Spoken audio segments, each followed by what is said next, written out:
Alright, what is going on, guys? Sorry I'm a little slow on the rollout this week. Had to get a root canal, so it's been a pain in the ass. But also, there's a lot of chalk on this card. There's a lot of fights where the line is just absurd, and there's just no reason to really break them down.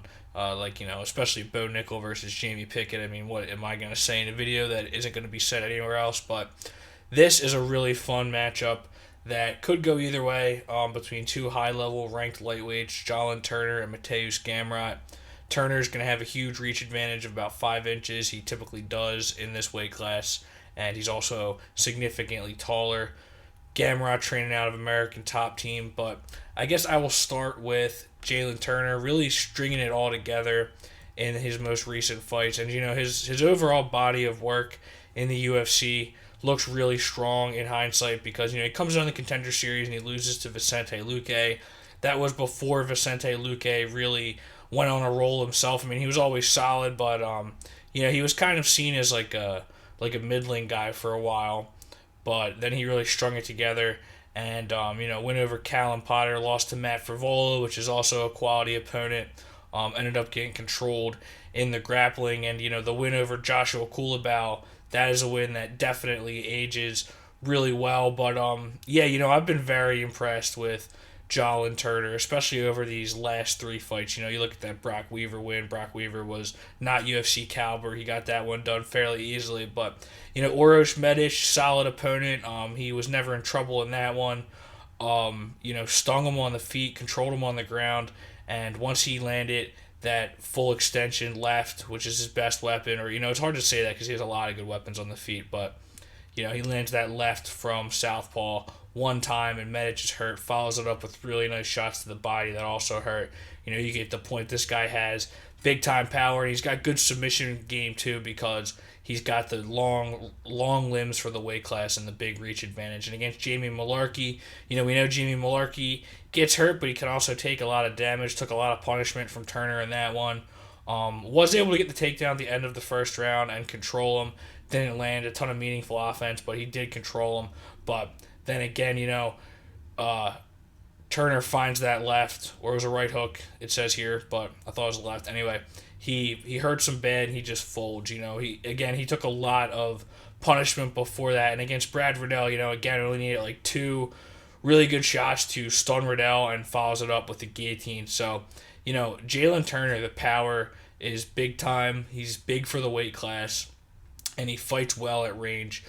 He really does a good job at making sure his opponent walks into his power, and he looks so good as you can possibly look over the last 3 against quality opponents. Obviously Gamrot's going to be looking to wrestle, and he has been controlled on the ground before. It's a little concerning if you're a Turner backer because Gamrot is a much higher level wrestler than Matt Frivola, even though Matt Frivola is not a bad wrestler at all. But Gamrot is like an elite wrestler who can string together takedowns. And, that's going to be the fight pretty much. It's going to be Turner's going to have a big reach advantage and a lot of power on the feet. Gamrot kind of keeps his chin up in the air, but he's going to have a big wrestling advantage. And, that basically sums it up for Gamrot. High level lightweight. He's fought at the top of the division. And, that win over Arman Tsarukyan, some people think it's controversial, including Tsarukyan himself. But, for fight tape purposes, the fact that the fight was that close tells you all you need to know. Mateusz Gamrot is definitely high level. Came in with a lot of polish from KSW, and he's been working at American Top Team. Pretty sure he lives in the gym, or at least he was for a little bit. So, this guy's putting in the work. Obviously, Turner's going to have a striking advantage, big time striking advantage. Like I said, when we were going over Turner, Gamrot tends to keep his chin up a little bit sometimes, a little concerning, especially against a guy like this. But he was dropped big time by Beneil Dariush and, was momentarily rocked because it's one of the biggest shots you'll ever see, just perfectly timed left, and shoots a panic takedown. But then once he got back up, he looked like he was with it. So, that is a hell of a shot that he took, and showed that he definitely has a chin. And, it's looked really good in the UFC. For Gamrot, like I said, he can definitely chain wrestle. His main takedown that he likes to go to is that low single leg, but he will transition to other takedowns. He's very high level at getting the fight to the ground and controlling it too. and we've seen that Turner can be controlled on the ground. Not too bad, but again, this will be his toughest test in terms of a wrestler. But against Beneil Dariush, I think that a lot of the paths to victory against Gamrot were exposed there for Turner.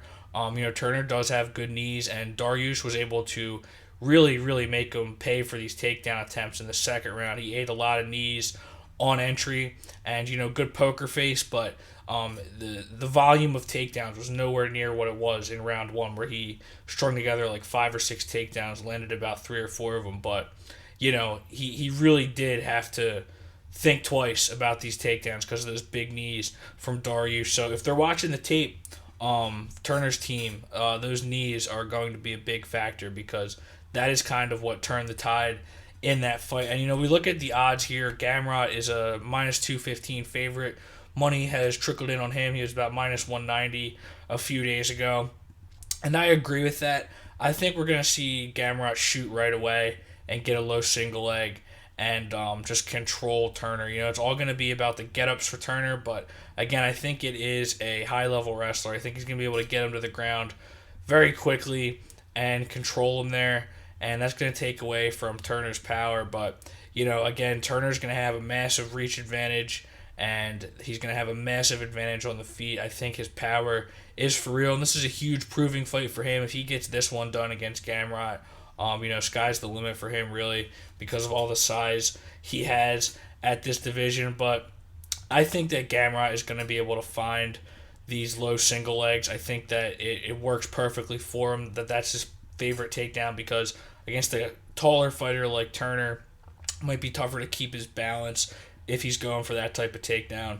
And I don't think Gamrot is going to be threatened by Turner's submission ability. He does have good submission game, but not against fighters who are on the level of Gamrot. And, it's going to be tough for him to get up because Gamrot has very good scrambles too.